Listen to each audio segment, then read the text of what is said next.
14평 빌라, 전세 1억 3천에서 신혼을 시작해 6년 만에 서울 신축 아파트를 샀습니다. 대출 7억, 1년 거치, 40년 상환, 금리 3.75%, 월 이자만 200만 원. 처음엔 숫자가 잘 안 믿겼습니다. 그런데 통장에서 매달 이자가 빠져나가기 시작하니까 그때부터 현실이 됐습니다. 신축 아파트에 들어오면 인생이 안정될 줄 알았는데 오히려 처음 6개월은 살면서 가장 돈에 쫓기던 시기였습니다. 오늘은 서울 신축 아파트 입주 10개월 차, 직접 살아보며 느낀 진짜 현실 이야기를 해보려 합니다. 이사 온 지 벌써 10개월이 넘어갑니다. 입주 대출 알아보면서 잔금 날짜 계산하던 게 엊그제 같은데 시간이 정말 빠릅니다. 처음 이사 왔을 땐 집에 들어왔다는 기쁨보다 솔직히 이걸 어떻게 감당하지? 라는 생각이 더 컸습니다. 특히 입주 후 6에서 7개월까지가 가장 힘들었습니다.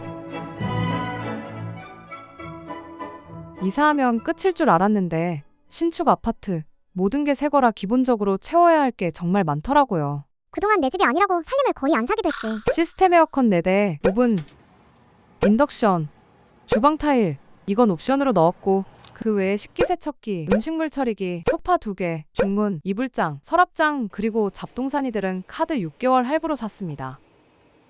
1년 거치니까 6개월 할부로 사자. 그럼 원금 상환하기 전에 모두 갚을 수 있어.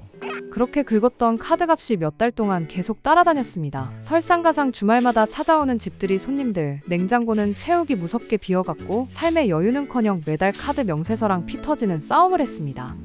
자기야, 나 지금 떨고 있냐? 이번 달 카드값만 800만 원 나왔어. 그렇게 버틴 지 7개월 차, 신기하게 숨통이 트이기 시작했습니다. 지옥 같던 카드 할부들이 끝나기 시작한 겁니다. 그때쯤 은행에서 문자가 왔습니다. 대출 금리가 인하되었습니다. 3.75%였던 금리가 3.3%로 내려갔다는 내용이었습니다. 와, 금리가 내려간대. 그럼 이자가 얼마나 주는 거야? 계산해보자. 많이는 아니고 15만 원 정도 줄어든다. 그 문자 하나가 왜 그렇게 반갑던지. 15만 원이면 누군가에겐 작은 돈일 수도 있는데 그때 저희에겐 정말 크게 느껴졌습니다. 그런데 또 새로운 현실이 기다리고 있습니다. 이제 곧 1년 거치 기간이 끝납니다.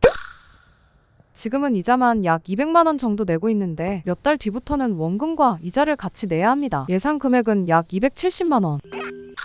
집이 없었을 때 열심히 모으던 돈 250만 원 정도가 이제는 매달 대출 상환으로 나가게 되는 겁니다. 우리 잘 선택한 거 맞겠죠? 예전에 내 집 마련하겠다고 악착같이 모으던 돈 250만 원이 이제는 고스란히 은행으로 들어가는 겁니다. 40년 동안요? 40년 뒤면 우리 둘 다 80대네. 서류에 적힌 숫자를 보니까 갑자기 확 늙는 기분이다. 매달 270만 원씩 40년. 괜찮아요? 많이 놀랬죠? 미안해요. 숨이 턱 막히는 숫자지만 이상하게 후회는 없습니다.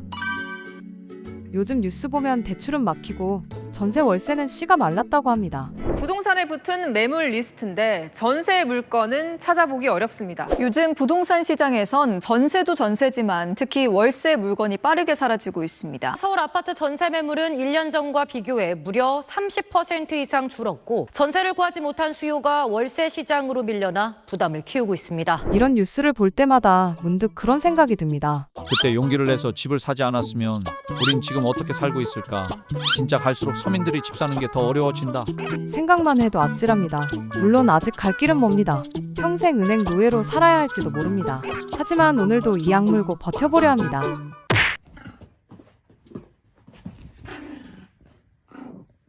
매달 나가는 대출 원리금, 여러분이라면 감당하시겠습니까? 아니면 전세로 사시겠습니까? 의견을 댓글로 남겨주세요.